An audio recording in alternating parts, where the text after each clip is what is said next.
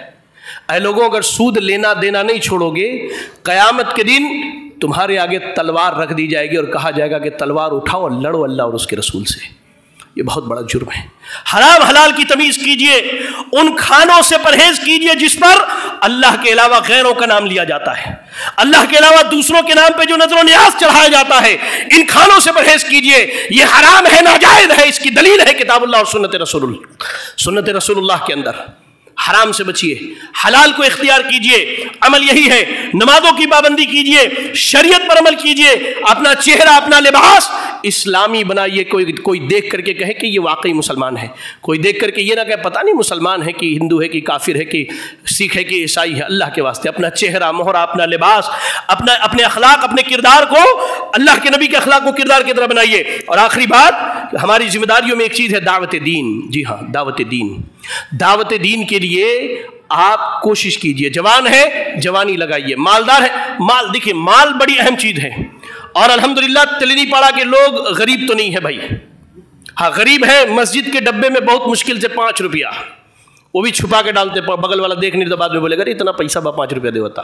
بہت مشکل سے باہر نکلیے, زمین خریدنی ہے, 1-1 کروڑ روپے میں 1-1 کٹھے زمین بک رہے ہیں تلنی پاڑا کے اندر, اور خریدنے والے یہی کے لوگ ہیں. باہر سے کوئی آ کے نہیں خرید رہا ہے, خریدنے والے یہی کے لوگ ہیں. اللہ اکبر. 20-20 لاکھ کے 2 BHK فلیٹس بک رہے ہیں بازاروں میں, خریدنے والے یہی کے لوگ ہیں. کہتے غریبی ہے, مل میں کام کرنے والے. اللہ کے بندے, ہر چیز کے لیے پیسہ, اللہ کے دین کے لیے پیسہ نہیں ہے, اللہ کے دین کے لیے مال نہیں ہے. آگے بڑھیے, مال خرچ کیجیے, اللہ آپ کو اور دے گا. دبا کے رکھیں گے, اللہ اس کی بھی برکت چھین لے گا. دعوت دین کے لیے آگے بڑھیے. ہر اہل حدیث کی ذمہ داری ہے کہ وہ ہر گھر میں توحید کی دعوت پہنچائے, سنت کی دعوت پہنچائے.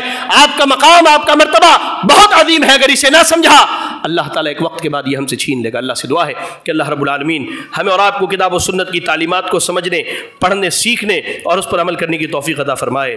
اللہ تعالیٰ جب تک ہمیں دنیا میں زندہ رکھے عقید توحید پر زندہ رکھے, اور خاتمہ ہو تو عقید توحید پر ہو. آمین. واخر دعوانا الحمدللہ رب العالمین.